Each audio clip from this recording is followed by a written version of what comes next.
욥기 1장에서 1절에서 12절. 우스라나라는 곳에 욥이라는 사람이 살고 있었다. 그는 흠이 없고 정직하였으며 하나님을 경외하며 악을 멀리하는 사람이었다.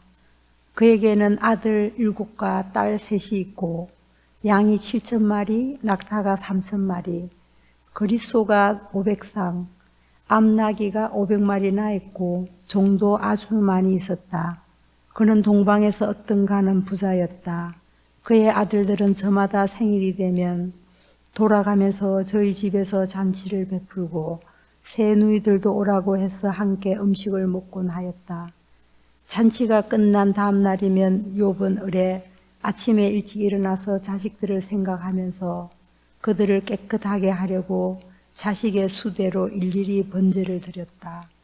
자식 가운데서 어느 하나라도 알지 못하는 사이에라도 하나님을 저주하고 죄를 지을 수도 있다고 생각하여 잔치가 끝나고 난 뒤에는 늘 그렇게 하였다. 욥은 모든 일에 늘 이렇게 신중하였다. 하루는 하나님의 아들들이 와서 주님 앞에 섰는데 사탄도 그들과 함께 서 있었다. 주님께서 사탄에게 어디를 갔다가 오는 길이냐 하고 물으셨다. 사탄은 주님께 땅을 이리저리 돌아다니다가 오는 길입니다 하고 대답하였다. 주님께서 사탄에게 말씀하셨다. 너는 내 종 욥을 잘 살펴보았느냐? 이 세상에는 그 사람만큼 흠이 없고 정직한 사람, 그렇게 하나님을 경외하며 악을 멀리하는 사람은 없다. 그러자 사탄이 주님께 아뢰었다. 욥이 아무것도 바라는 것이 없이 하나님을 경외하겠습니까? 주님께서 그와 그의 집과 그가 가진 모든 것을 울타리로 감싸 주시고 그가 하는 일이면 무엇에나 복을 주셔서 그의 소유를 온 땅에 넘치게 하지 않으셨습니까? 이제라도 주님께서 손을 드셔서 그가 가진 모든 것을 치시면 그는 주님 앞에서 주님을 저주할 것입니다. 주님께서 사탄에게 말씀하셨다. 그가 가진 모든 것을 다 내게 맡겨보겠다. 다만 그의 몸에는 손을 대지 말아라. 그때 사탄이 주님 앞에서 물러갔다. 아멘. 오늘은 이 자유 주제로 시리즈로 강론하는 3번째입니다. 지난 주일에는 사도 바울이 갈라디아서에서 자유인과 종에 대해서 한 얘기, 그 얘기를 갖고 자유인과 종에 대해서 얘기했습니다. 3구절을 읽었는데 간략하게 요약을 하겠습니다. 3장 28절은 그리스도 안에서 유대 사람도 그리스 사람도 없고 종도 자유인도 없으며 남자와 여자가 없다고 얘기했습니다. 우리가 잘 알고 익히 아는 그런 구절인데 사실 그 당시에 기원 후 1세기, 2세기의 상황을 감안해서 이 본문을 읽으면 이건 굉장한 이야기입니다. 남자와 여자도 없고 종도 자유인도 없고 유대 사람과 그리스 사람이 그 차이가 없다, 차별이 없다라는 얘기는 비교할 수 있는 게 없어요. 지금 21세기에는 이 차이가 없다는 얘기를 뭐와 뭐가 다르지 않다고 얘기해야 될까? 이거 도대체 비교할 대상이 없어요. 종과 노예와 노예주가 차별이 없다, 차이가 없다. 이건 로마 사회에서 상상할 수 없는 일이고 유대인과 그리스인의 차이가 없다. 이건 유대 사회에서 상상할 수 없는 일입니다. 남자와 여자의 차이가 없다. 이거는 유대 사회건 로마 사회건 그 어떤 사회에도 고대 사회에서 상상할 수 없는 일입니다. 그래서 말씀드렸죠. 제가 이 일종의 스파이 같은 자들이 그리스도 공동체, 교회에 스며들어가서 내부에서 보고한 자료들이 남아있다고 말씀드렸어요. 그 자료들을 보면은 내용이 이런 겁니다. 이 자들은 참 이상한 자들입니다. 어떻게 노예 주인하고 노예하고 한 밥상에서 겸상을 하고 서로 형제, 주님이라고 안 부르고 노예가 자기 주인한테 주님이라고 안 부르고 형제라고 부릅니다. 그리고 노예 주인도 자기 종한테 형제라고 부르는 이상한 놈들입니다. 라는 보고서가 남아있다니까요. 그것도 복수로, 하나가 아니라 복수로 남아있어요. 그러니까 놀라운 도대체 그 당시의 정황으로 미루어 보면은 있을 수 없는 공동체를 이룬 겁니다. 그 다음에 5장 1절은 그리스도가 우리를 해방시켜 주셔서 자유를 누리게 하였으니 굳게 서서 다시는 종살이의 멍에를 매지 말라는 얘기입니다. 이게 갈라디아 5장 1절입니다. 이 얘기는 지금 자유롭게 됐지만 다시금 종의 처지에 떨어질 수 있다는 것을 얘기하고 있는 거예요. 그러니까 자유라는 것이 한번 얻게 되든지 성취하게 되든지 갖게 된다고 해서 그걸 그냥 자동적으로 계속 유지할 수 있다는 게 아니라는 겁니다. 그러지 못한다는 거예요. 굳게 서지 않으면 다시금 종살이에 멍에를 맬 수밖에 없다. 종의 처지에 떨어질 수밖에 없다는 거예요. 여기서 굳게 서는 게 어떻게 하는 건지는 말하고 있지 않지만 어쨌든 가능성, 다시 종살이를 하게 될 가능성이 열려 있다는 겁니다. 그냥 한번 자유롭게 됐다고 해서 자동으로 계속 그게 유지되지 않는다는 얘기를 하고 있고, 또 5장 13절에서는 이렇게 말합니다. 하나님이 우리를 불러 자유를 누리게 하셨으니 이 자유를 육체의 욕망을 만족시키는 구실로 삼지 말고 사랑으로 서로 섬기라 그랬어요. 자, 자유를 누리게 하셨다. 이게 전제입니다. 자유를 누리게 됐어요. 그런데 그 자유를 너의 어떤 육체의 욕망을 만족시키는 도구로 삼지 말아라 그랬어요. 그럴 수 있죠. 경험적으로 그럴 수 있죠. 근데 자유하게 했다 그러면서 그 다음에는 뭐라 그랬냐면은 사랑으로 서로 섬기라 그랬어요. 섬기는 건 종이 하는 일입니다. 그러니까 사랑으로 서로 종이 되라 그런 거예요. 앞에서 자유롭게 됐다고 얘기해 놓고 그 다음에 또 종이 되라 그래요. 근데 그 중간에 뭐가 들어있냐면 육체의 욕망을 성취하는 얻는 도구로 삼지 말아라라는 말이 중간에 끼어 있고 그 다음에 사랑으로 종이 되라 그래요. 자유, 욕정이라고 합시다. 뭐 욕망, 그 다음에 종, 이렇게 이어지는 거예요. 서로 연결이 잘 안 되는 역설적인 내용들이 한 문장 안에 들어있는 겁니다. 이렇게 얘기를 하고 제가 자유라는 것은 우리도 다 짐작하고 있듯이 누구나 다 짐작하고 있듯이 내가 하고 싶은 거 마음대로 할 수 있는 게 자유가 아니다. 거긴 조건이 있다라는 것을 늘 우리도 알고 있잖아요. 그 조건 아니면은 마음대로 자유를 행사해서는 안 된다는 건 아는데 그러면 언제 그것이 제어가 되든지 아니면 포기를 하든지 제어된다는 건 타의에 의해서 자유가 탈취당한다는 얘기고 빼앗긴다는 얘기고 제어한다는 것은 스스로 내려놓는다는 얘기잖아요. 근데 우리 두 가지가 다 가능하다고 생각합니다. 자유롭다고 해도 마음대로 하는 거 그거 아니다. 아무도 그렇게 못한다. 그러면서 제가 말씀드린 그렇게 하려고 하는 자들이 지금 대한민국을 잡고 있어서 문제다라는 말씀을 드렸잖아요. 무조건 잡아넣으려면 잡아넣을 수 있고 쟤는 뭐 망가뜨리면 망가뜨릴 수 있고 이렇게 생각하는 사람들이 지금 힘을 가지고 있는 게 문제다. 그걸 뭐 아무도 억제하지 못하고 있고 자기들도 자제를 안 하고 있는 거예요. 우리가 현실로 보는 거라는 얘기입니다. 그래서 마지막에 제가 뭔 얘기를 했냐면은 아무리 우리가 자유롭다고 해도 늘 어떤 생각이나 일을 할 때는 이런 마음이 든다 그랬어요. 뭐 어떤 마음이 드냐 하면은 한마디 간단해. 이래도 되나? 이렇게 해도 괜찮나? 하는 생각을 하는 거예요. 제가 그때 예를 좀 이상한 사시미를 예를 들어가지고 사시미를 먹고 내가 돈이 있는데 사시미를 먹고 싶어요. 먹어도 돼. 누가 뭐라고 안 해. 아무도. 그렇지만 야 내가 이 돈으로 사시미를 먹어도 되나 하는 생각이 든다 이거예요. 왜? 그게 비싸니까. 비싸니까 먹어도 되나 하는 생각이 든다는 거예요. 이거 내가 사시미를 먹는 걸 자제하고 다른 일에 써야 되는 거 아닐까? 남을 위해 쓰지 않더라도 나의 이 내장을 채우는 것보다 다른 데를 채우는 데 써야 되는 거 아닌가 하는 생각을 하게 마련이다라는 거죠. 그게 사람이니까 그걸 자기 성찰이라고 부르든 자기 검열이라고 부르든 아니면 양심이라고 부르든 뭐라고 불러도 좋습니다. 그런 게 있다는 겁니다. 여기까지 얘기했어요. 오늘은 얘기의 방향을 좀 바꿔보겠습니다. 자, 방금 읽은 갈라디아 5장 13절에서 자유를 육체의 욕망을 만족시키는 구실로 삼지 말라 그랬어요. 그러니까 자유를 뭔가를 위한 도구로 쓰지 말아라. 근데 그 뭔가가 뭐냐 하면은 육체의 욕망입니다. 욕망. 그러니까 우리가 받는 느낌도 육체의 욕망이면 좋지는 않은 거잖아요.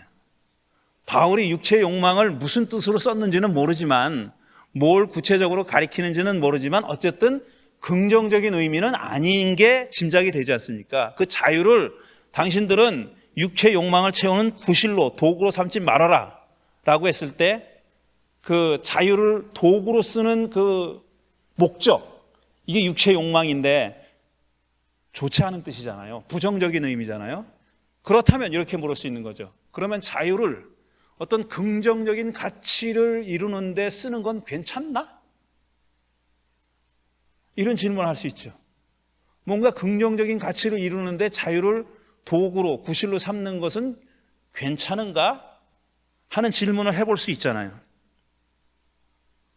아니면 그게 아니면 자유는 긍정적이든 부정적이든 그 무언가를 위한 도구로 쓰면 안 되나? 이런 질문을 해볼 수 있는 거죠. 그런 도구가 절대로 돼서는 안 되는 그 자체로서 절대적인 어떤 가치인가? 자유라는 것이.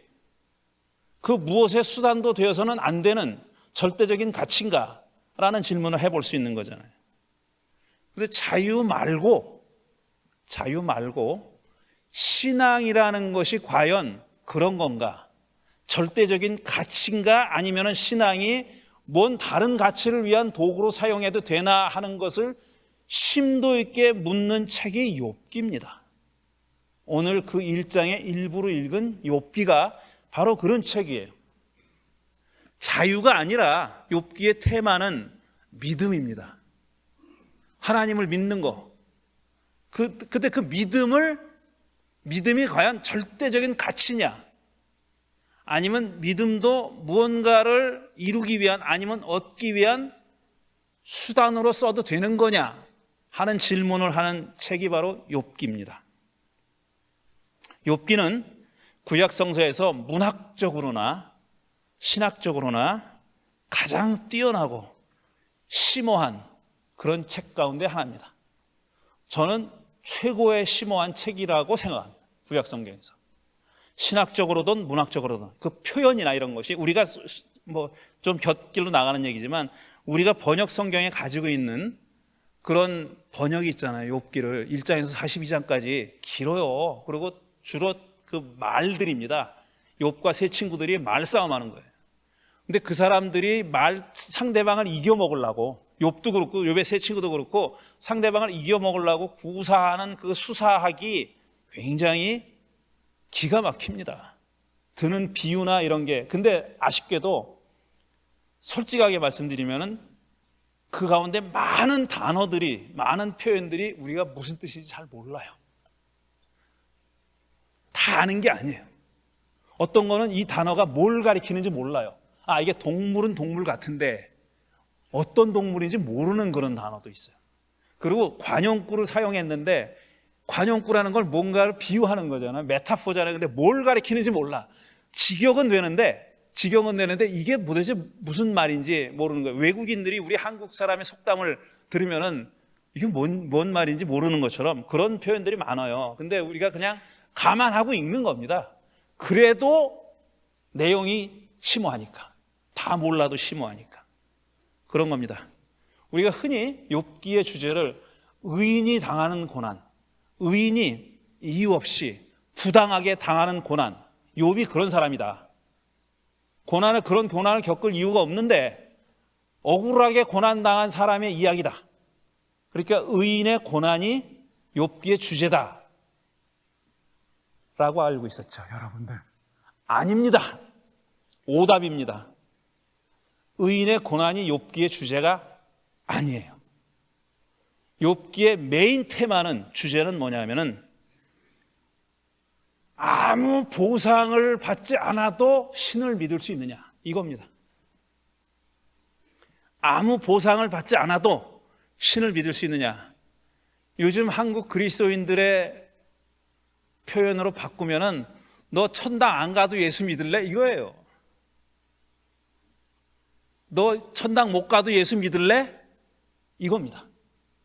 그걸 좀 쉽게 얘기한 거고, 좀 더 깊이 있게 얘기하면 아무 보상, 이유도 목적도 없이 신을 믿을 수 있을까? 하나님을 믿을 수 있나? 이게 욥기의 테마입니다. 우스라고 하는 곳에 욥이라는 사람이 살고 있었습니다. 욥을, 이 욥기의 저자는 4가지 단어로 써가지고 그의 성격을 얘기해요. 뭐냐면은 흠이 없고 정직하였으며 하나님을 경외하며 악을 멀리하는 사람. 신구약을 통틀어서 예수님 빼고 이렇게 극찬을 받은 사람은 없습니다. 4개의 정말 극 단어를 사용해가지고 그 사람의 성품을 극찬한 사람은 욥밖에 없어요. 흠이 없고 정직하고 하나님을 경외하며 악을 멀리한 사람이다. 이건 나중에 하나님이 또 하나님 입으로 그렇게 얘기해요. 사탄한테. 그러니까 이런 사람이었다는 겁니다. 욥이 이런 사람이에요. 유례 없는 경우죠. 그는 7남 3녀를 가지고 있는 다복한 가정의 가장이기도 했습니다. 게다가 엄청난 재산의 소유자예요. 그 옛날엔 이 욥기의 저자가 이게 옛날 이야기다라는 걸 강조하기 위해서 재산을 가축의 숫자로 표현했습니다. 뭐가 몇 천 마리, 뭐가 몇 천 마리, 몇 천 마리 그렇게 표현했어요. 그렇게 부자였어요. 그런데 여기까지 다 긍정적이잖아요. 그 다음에도 또 굉장히 믿음이 좋은 사람인 거라고 믿어지도록 표현하는 얘기가 나와요. 이게 무슨 얘기냐면은, 자, 7 아들들이 각자 자기들이 생일잔치를 하는 거예요. 생일잔치를 할 때 자매들도 불렀다 그래요. 자매들도 불러가지고 큰 잔치를 했대요. 그런데 3 딸이 잔치했다는 얘기는 없어. 그러니까 21세기를 사는 우리들의 눈에는 보면 이거 뭐야 하고 딱 걸려. 일단 생일잔치는 아들놈들만 했나? 딸들은 안 하고 딸이 했다는 얘기는 없어요. 근데 그게 중요한 건 아니에요. 그게 중요한 건 아니고, 자, 잔치를 했어요. 근데 잔치라면 먹고 마시고 떠들 거 아니에요. 말도 많이 하고. 그러니까 욥은 뭘 걱정했느냐? 자기 자식들이 그 잔치 자리에서 혹시나 만에 하나 하나님을 욕되게 하거나 불신앙적인 말을 하거나 욕을 하거나 그랬을 수 있다. 자기가 본 게 아니에요. 자기들끼리 모여, 자식들끼리 모여 잔치하는 거예요. 혹시나 그랬을까 봐 그 다음날 아침에는 하나님께 제사를 드렸다는 거예요. 혹시나 우리 아이들이 그 잔치 자리에서 실수를 하거나 했을 수도 있는데 그 죄를 씻어달라는 제사를 드렸다는 거예요. 욥기를 쓴 사람은 이게 욥이 얼마나 신중하고 경건한가 하는 것을 표현하게 그렇게 달았잖아요. 아예 그걸 표현했어요. 근데 현대인들이 보면 이 사람은 약간의 강박 증세가 있는 사람이로구나 이렇게 생각할 수 있는 거죠. 죄를 저질러서 제사를 지낸 게 아닙니다. 보지는 못했지만 만에 하나라도 죄를 졌을 수도 있으니까 인슈런스를 든 거예요. 인슈런스를, 보험을 든 거예요. 그렇게 욥이 훌륭한 사람이다 라고 설명을 해놓고, 여기까지 땅에서 벌어지는 일이에요. 그 다음에 무대가 하늘로 올라갑니다. 하늘로 올라가서 어떤 일이 일어나냐면, 하나님의 아들들, sons of God이라, 하나님의 아들들이라는 것은 뭐냐면 주로 천사를 가리키는 말이에요. 천사는 뭐 날개 달린 사람이 하나님 심부름꾼들, 하나님이 무슨 태스크를 줘가지고, 과업을 줘가지고 이거 해라 저거 해라 부리는 사람들이에요. 부리는 존재들이에요. 천상의 존재들이죠. 그 하나님의 아들과 모여 있는데 사탄도 거기 껴있다 그랬어요. 이 사탄 나쁜 놈 아니야? 나쁜 놈이 어디 감히 껴? 이런 생각이 드는데 아닙니다. 욥기가 쓰여졌을 때까지 사탄은 그런 악의 화신이 아니에요. 이거는 2020년 제가 우리 유튜브 영상을 찾아보니까 2020년 가을부터 무려 18번이나 이 사탄에 대해서 성경 공부를 했더라고요. 지금 생각해보면 너무 많이 했어 보니까 18번이나 할 게 뭐 있었나 싶은데, 어쨌든 욥기가 쓰여졌을 때 사탄은 일단 고유명사가 아니에요. 곽건영, 김현주 이런 고유명사가 아니에요. 그래서 더 세이튼이 돼요. 하 사탄, 정관사가 붙어 있어요. 이건 고유명사가 아니라 일반 명사라는 얘기예요. 그러니까 뭔가 이름을 가리키는 게 아니라 직책을 가리키는 말입니다. 사탄이라고 하는 고유명사를 가진 존재가 아니라 뭐 경찰, 검사, 판사 하듯이, 목사 하듯이 직책을 가리키는 말이에요. 그래서 정관사를 붙여놨어요. 근데 이 사탄의 직책이 뭐냐? 감찰관 같은 거예요. 이 욥기 1장도 얘기했지만 땅을 돌아다니면서 무슨 일이 벌어졌나 보고 하나님께 보고하는 자입니다. 감찰하는 사람이에요. 감찰관 정도로 생각하면 됩니다. 그 사탄이 거기 하나님과 하나님의 아들들이 모여있는 자리에 사탄도 같이 있었다는 겁니다. 하나님이 사탄을 보고 이렇게 말씀하십니다. 어디 갔다 오는 길이냐? 그랬더니 사탄이 뭐라 그러냐면 땅을 이리저리 돌아다니다가 오는 길입니다. 자기 직업적인 일을 하다가 돌아왔다는 얘기입니다. 땅을 이리저리 돌아다니면서 살펴보고 감찰하고 보고하는 게 이 사탄의 일이란 말이에요. 그거 하고 왔다고 얘기하는 겁니다. 자기 일을 하고 왔다. 자기 할 일을 하고 왔다 이렇게 얘기했어요. 그러자 하나님이 딱 콕 집어서 욥을 얘기합니다. 너는 내 종 욥을 잘 살펴보았느냐? 땅을 돌아다닐 때 욥을 봤냐? 주의 깊게 봤냐? 주의 깊게 봤냐? 이렇게 얘기하고 나서 앞에 얘기했던 걸 그대로 얘기해요. 이 세상에는 그 사람만큼 흠이 없고 정직한 사람, 그렇게 하나님을 경외하며 악을 멀리하는 사람은 없다. 이렇게 얘기합니다. 너 욥을 잘 살펴봤어? 그는 이런 사람이야. 이렇게 뛰어난 훌륭한 인물이야 라고 얘기한 겁니다. 그러니까 하나님은 욥에 대한 자부심과 신뢰를 가지고 있는 거예요. 욥에 대해서 아주 무한의 신뢰와 자부심을 가지고 있는 겁니다. 그래서 사탄한테 일종의 자랑이 하고 싶은 거예요. 너 욥 봤지? 그런 애는 없다 세상에. 그렇게 이 네 가지의 덕을 가지고 있는 애는 세상에 없어. 그렇게 얘기했어요. 그러자 또 사탄이 거기다가 확 고춧가루를 뿌려버리는 겁니다. 뭐라 그러냐? 욥이 아무것도 바라는 것이 없이 그렇게 하나님을 경외하겠습니까? 이렇게 물어봐요. 아무것도 바라는 것이 없이 하나님을 그렇게 경외하겠습니까? 아무것도 바라는 것이 없이라는 말이 히브리 말로 딱 한 단어입니다. 희남이라는 단어인데 그게 for nothing이에요.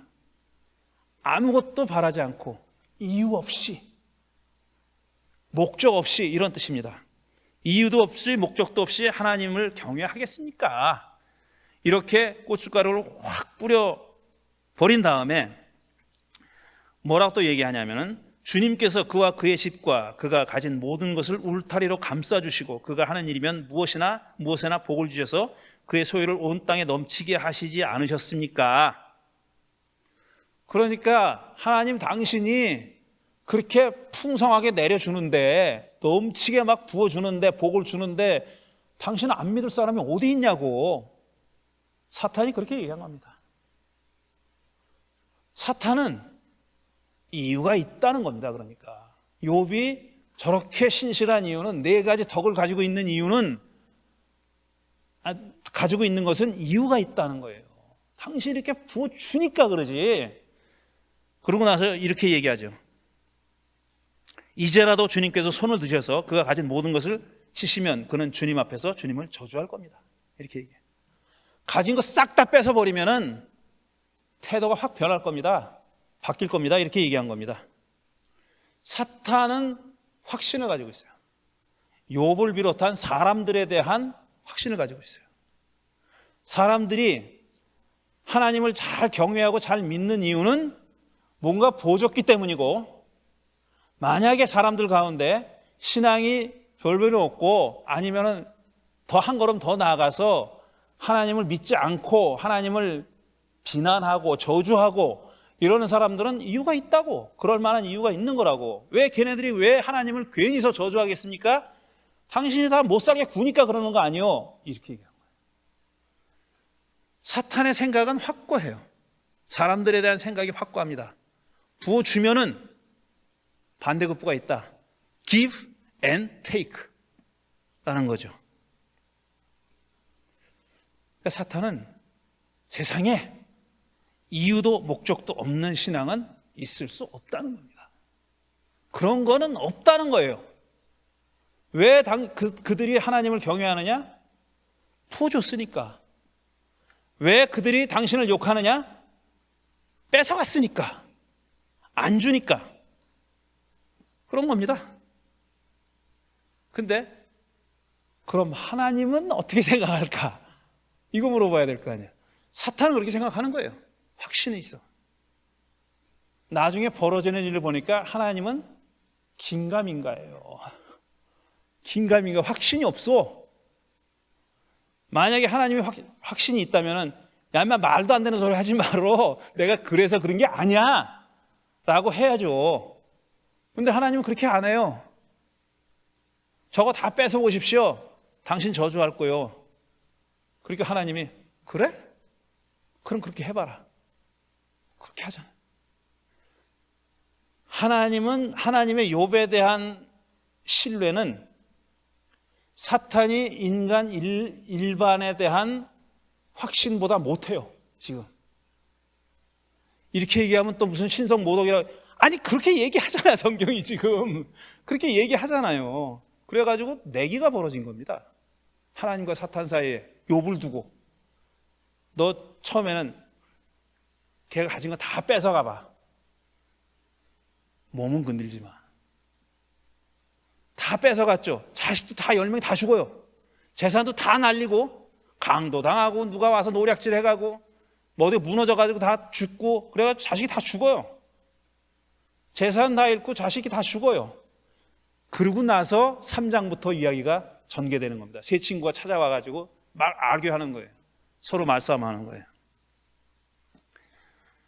놀랍게도 그 신앙의 강도가, 자기 생각에 대한 어떤 확신의 정도가 사탄이 더 세요. 사탄은 저거 뺏어면 말짱 도루묵입니다. 그거 뺏어가면 당신 저주할 거예요. 그래? 하나님은? 그래? 그럼 한번 해볼까? 이렇게 된 거예요. 이렇게 얘기하면 야, 하나님이 그런 확신이 없다는 게 말이 돼? 전지전능한 하나님이 이렇게 얘기하면 욥기를 망가뜨리는 겁니다. 완전히 부숴버리는 거예요. 하나님이 다 알고, 그거 더 나쁘지. 그거는 하나님이 더 나쁜 사람이지, 더 나쁜 분이지. 다 알고 나서 욥을 그렇게 괴롭힌 거라면 더 나쁜 사람이잖아. 더 나쁜 사람이 아니지, 더 나쁜 신이지. 그렇게 된 거예요. 욥기가 그런 책입니다. 제가 욥기를 다 얘기하려는 게 아니라 두 사람이 연애를 했어요. 지금 하나님과 욥이 연애했다는 게 아니라 다른 얘기입니다. 이거는 연인 관계에 있던 사람이 깨졌어. 오랫동안 연애를 하다가 깨졌어요. 그러면은 온갖 정성과 노력을 다해서 그 연인 관계를 유지하려고 애를 썼는데 결국 깨졌어요. 깨진 다음에 헤어진 애인이 남자가 됐든 여자가 됐든 뭐 동성이 됐든 모르겠네. 어쨌든 한쪽이 이 연애에서 내게 남는 게 뭐지? 라고 묻는다면 여러분 어떻게 생각하십니까? 그동안 몇 년이 됐는지 몰라도 거기다 자기의 물질적인 것과 정신적인 것과 영적인 것과 다 쏟아 넣었어요. 그 애인 관계를 유지하기 위해서. 사랑하는 사람이니까. 근데 그게 깨졌어요. 깨지고 나서 뭐가 남지? 뭐가 남았지라는 생각을 할 수 있잖아요. 근데 그 연애하는 동안의 경험은 다 아무것도 아닌 게 돼버리는 거예요. 그러면 결국 뭐가 남았느냐, 결과적으로 뭐가 남았느냐라는 생각을 우리 모두 하고 있습니다. 왜냐하면 저도 여러분도 다 뭐가 남지라는 생각을 안 해보지는 않을 거예요. 아니면 내가 지난 몇 년 동안 그러면은 헛수고를 했네 라는 생각을 하지 않겠느냐는 거죠. 이게 내게 뭐가 남을까? 내가 여기서 뭘 얻을 수 있을까? 이게 우리 현대인들이 무슨 일을 하든지 간에 머리에 떠올리는 겁니다. 이거 해가지고 나한테 좋은 게 뭐지? 이거 해가지고 내가 뭘 얻을 수 있지? 더 고상하게 얘기하면 내 인간성이 얼마나 더 좋아지지? 나는 정신적으로 얼마나 더 성숙해지는 거지? 이런 등등 종류는 다양하지만 우리는 뭐에 익숙해 있냐 하면은 뭘 하면은 뭘 얻어야 되고 뭐가 남아야 된다. 플러스가 됐든 마이너스가 됐든 그걸 계산한다는 겁니다. 계산한다는, 거기 익숙해 있어요. 그래서 자유든 신앙이든 그 카테고리 안에서 빼내지를 못하는 거예요. 신앙도 뭘 얻어야 돼요. 저는 아주 노골적으로 굉장히 가방끈도 길고 아는 것도 많은 분이 이렇게 얘기하는 걸 들었어요. 저한테. 아니, 곽 목사는 죽어서 천국 간다는 확신도 없는데 왜 신앙생활을 하냐는 거예요. 왜 목사질을 하고 있냐는 거예요. 목사 노릇 하고 있냐고. 그렇게 저는 그거는 제게 달린 일이 아니라 그거는 뭐 저분이 주문 감사하고 안 주문 할 수 없고, 내가 신앙생활을 하는 이유는 천국 가기 위해서가 아니다. 그게 이유도 아니고 목적도 아니다. 그냥 나는 지금 신앙생활 하는 게 어쩌다가 이 길로 들어섰는지 모르겠지만 신앙생활 하는 것 자체가 그냥 즐겁고 행복하다고. 이게 뭘 나한테 갖다 주는 게 없더라도 내가 이걸로 부자가 되는 것도 아니고 남들이 나를 존경해 주는 것도 아니고 내가 뭔가 명예를 얻는 것도 아니고 아니더라도 그냥 그것 자체가 할 만한 거라고 생각한다고. 다른 거를 하라 그랬으면은 나는 그걸 택하지 않았을 거라고 이렇게 얘기했을 뿐입니다. 그랬더니 목적이 없이 신앙생활 한다는 거예요. 나보고. 천당 가는 목적을 가져야지. 무슨 소리야. 당신은 교인들한테도 그렇게 얘기하고? 예, 그렇게 얘기하는데요. 그랬더니 그 교회 참 불쌍하네 뭐 이러는 거예요. 여러분, 불쌍한 사람들이 다.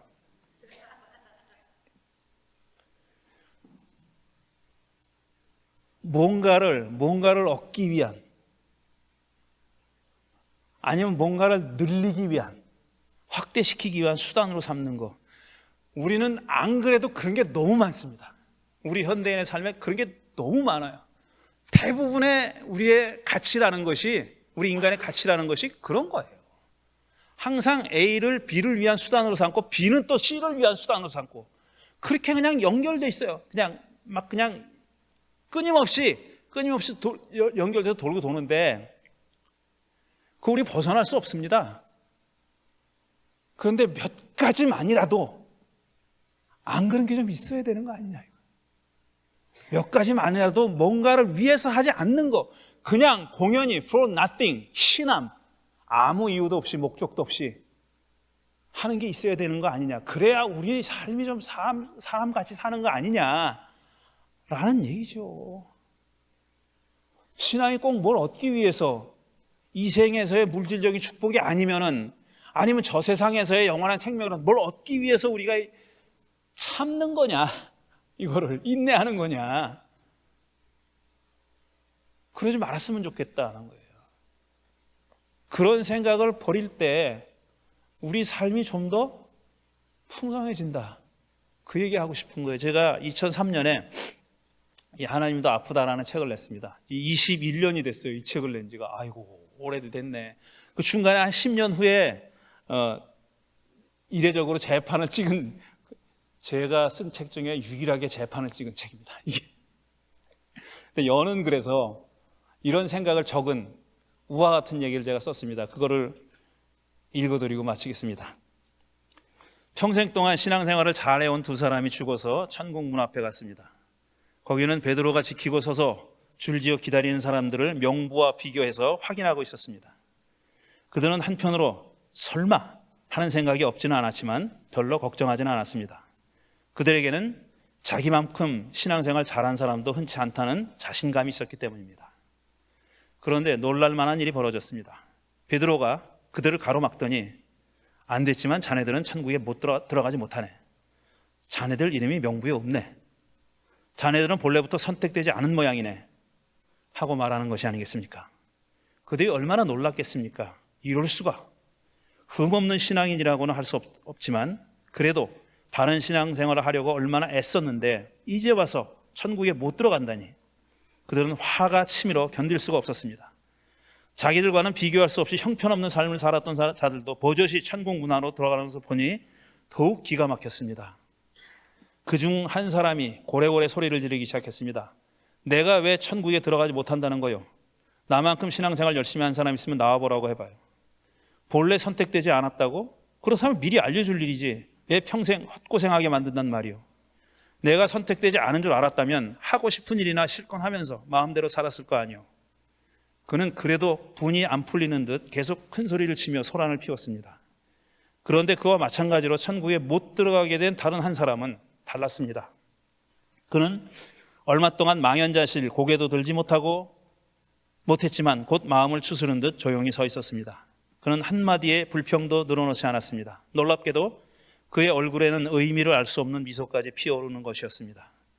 베드로가 이를 기이하게 여겨 그에게 말했습니다. 자네는 좀 특이하군. 지금까지 자네 같은 사람들을 많이 봐왔는데 다들 저 친구처럼 억울해하면서 화를 내던데 자네는 안 그러는군. 자네는 속았다거나 억울하다는 생각이 안 드나? 그가 대답했습니다. 저도 막상 선택받지 못해서 천국에 못 들어간다는 말을 들었을 때는 무척 놀랐고 또 어처구니 없었지요. 하지만 충격을 가라앉히고 제가 살아온 날들을 돌아봤습니다. 돌이켜보니 제 삶에서 단 한순간도 하나님께서 저를 떠나신 적이 없었습니다. 젊은 날 혼란 속에서 방황을 할 때도 하나님은 다정한 눈길로 저를 지켜봐 주셨습니다. 작년에 저는 성공과 명예의 노예가 될 수도 있었는데 그때도 하나님께서는 제가 가야 할 길을 열어주셔서 큰 실수는 저지르지 않았습니다. 하나님은 노년에도 제가 인생 무상의 허무함에 빠져들지 않고 늘 새로운 일들을 하게 해주셨습니다. 그만하면 제 인생은 늘 하나님과 함께 행복하게 살았던 인생인 것 같습니다. 그러니 천국에 못 들어가는 게 아쉽긴 하지만 제가 살아온 생이 억울하다는 생각은 들지 않는군요. 여기까지가 얘기입니다. 신앙을 무엇인가를 얻기 위한 방편으로 삼는 사람들이 있습니다. 그들은 만약 그것을 얻지 못하면 신앙은 가치 없고 헛된 노력이라고 생각하겠죠. 그러나 신앙 그 자체를 목적으로 궁극적인 가치로 삼는 사람은 어떤 일이 일어나더라도 신앙을 헛된 노력이라고 생각하지는 않을 것입니다. 설령 그렇게 살았던 삶 끝에 어떤 보상도 못 받는다고 해도 신앙을 갖고 살았던 삶 자체를 행복으로 받아들이고 감사할 것입니다. 기대하지 않았던 것을 선물로 받는다면 더욱 감사하겠지만 그렇지 못한다 해도 억울해하지는 않을 것 같습니다. 신앙을 무엇을 얻기 위한 방편으로 삼기를 포기하자 하느님과 신앙에 대해서 그리고 교회와 삶에 대해서 새로운 생각들이 떠올랐습니다. 신앙은 목표를 향해서 앞만 바라보고 달려가는 경주가 아니라고 생각하니 길가의 들꽃들과 풀 한 포기까지 그리고 함께 걸어가는 사람들이 눈에 들어오기 시작했습니다. 그 안에서 살 때는 몰랐는데 나지막한 동산에 올라 내려다 보니 제가 살아온 마을이 얼마나 아름다운 곳인지 알게 된 것과 마찬가지입니다. 성경도 천국 가는 비법을 알려주는 책으로 읽지 않고 저를 비춰보는 거울로 하나님 안에서 살아가는 삶의 풍성함을 보여주는 책으로 읽게 되면서 제게 더 사랑스러운 책이 됐습니다. 이런 얘기입니다. 강요하지는 않겠습니다. 뭘 얻기 위한 수단으로 쓸 작정을 했으면 제가 이런 얘기 해봐야 소용없겠죠. 여러분들뿐 아니라 이걸 어떤 기회로도 이 얘기를 듣는 사람들 그러겠죠. 이거는 누가 시킨다고 되는 일은 아닙니다. 분명히 자기가 깨닫는 일이죠. 어떤 사람은 일찍 깨닫고 그래서 주어진 나머지 생을 이렇게 살 수 있고 어떤 사람은 생의 마지막에 깨닫고 그 마지막 순간을 엑기스처럼 그렇게 살 수 있을 겁니다. 어느 시점에서 이런 깨달음을 얻게 되든지 그 나머지 삶이 이렇게 깊이 있고 풍성한 그런 삶이 되기를 바랍니다. 잠시 묵상하겠습니다.